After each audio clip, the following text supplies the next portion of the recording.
নমস্কার বন্ধুরা, ইতিহাসের ইতিকথার নতুন পর্বে আপনাদের সকলকে স্বাগত। প্রত্যেক বছর ফাল্গুন মাসের কৃষ্ণপক্ষের চতুর্দশী তিথিতে অনুষ্ঠিত হয় মহাশিবরাত্রি। মহাশিবরাত্রি সনাতন হিন্দু ধর্মের অত্যন্ত পবিত্র একটি ব্রত। সনাতনীরা সারা রাত জেগে 4 প্রহরে 4 বার মহাদেবের আরাধনা করেন। শিবব্রত হিন্দু ধর্মের সব থেকে পবিত্র ব্রতের মধ্যে অন্যতম। বলা হয় তীর্থের মধ্যে যেমন গঙ্গা, সেই রকম সমস্ত ব্রতের মধ্যে শ্রেষ্ঠ ব্রত মহাদেবের ব্রত মহাশিবরাত্রি। মহাশিবরাত্রি তিথিতে ভক্তরা পুজো করেন, কিন্তু পুজো সম্পন্ন হয় পারণের মাধ্যমেই। পারণ কিভাবে করবেন তা নিয়ে রয়েছে আমাদের চ্যানেলে ভিডিও, অবশ্যই দেখুন।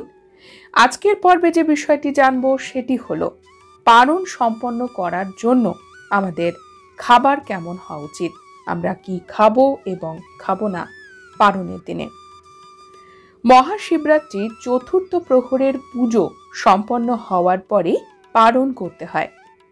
পারণ করার জন্য আমাদের প্রথমে স্নান সেরে পুজোর সমস্ত উপকরণ যেগুলো বিসর্জন দিতে হবে সেগুলো বিসর্জন দিতে হয়। তারপরে যে স্থানে আমরা পুজো করেছি সেই স্থানে অবশ্যই একটি প্রদীপ প্রজ্বলন করবেন। পারণের দিনে অবলা পশুদের অবশ্যই খাওয়ান এবং অভাবীদের দান করুন। দানের মধ্যে অবশ্যই অন্ন দান করবেন।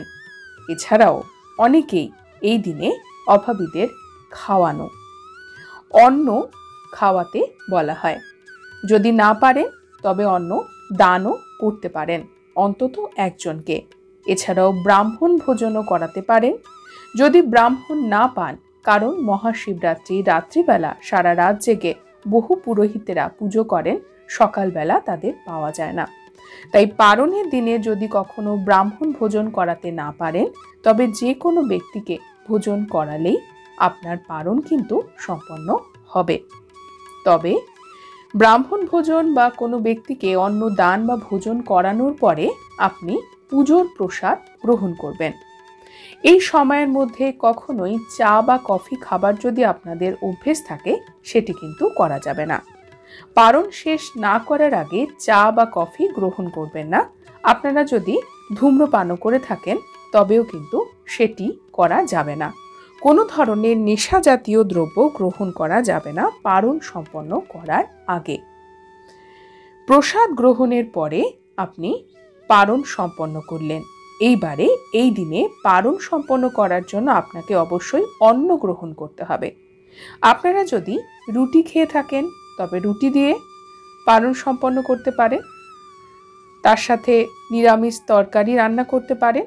তবে এই দিনে আমিষ জাতীয় খাবার কখনোই গ্রহণ করা উচিত নয়। এছাড়াও পেঁয়াজ রসুনের ব্যবহার কখনোই করবেন না। সাত্ত্বিক খাবার গ্রহণ করবেন।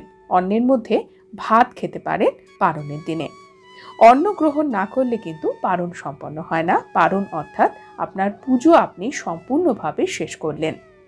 পারণ সম্পন্ন করলেই ভগবান শিবের আশীর্বাদ অবশ্যই আপনার উপর বর্ষিত হবে।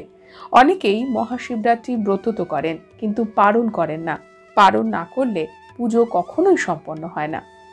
আর বন্ধুরা, এই দিনে আপনারা যে নিরামিষ রান্না করবেন সেই রান্নায় হিঙের ব্যবহার বা গরম মশলার ব্যবহার করবেন না। এছাড়াও হলুদের ব্যবহার না করলেও ভালো। যদি করতে চান করতে পারেন, কারণ অনেকের বাড়িতে এমন নিয়ম আছে খাবারে হলুদের ব্যবহার করেন।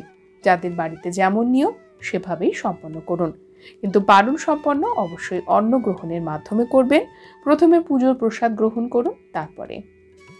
আজকের পর্ব এই পর্যন্তই। পরবর্তী পর্বে নতুন একটি বিষয় নিয়ে আপনাদের সঙ্গে কথা হবে। ততক্ষণ সকলে সুস্থ থাকুন, ভালো থাকুন। আর পুরো ভিডিওটি দেখার জন্য আপনাদের অসংখ্য অসংখ্য ধন্যবাদ।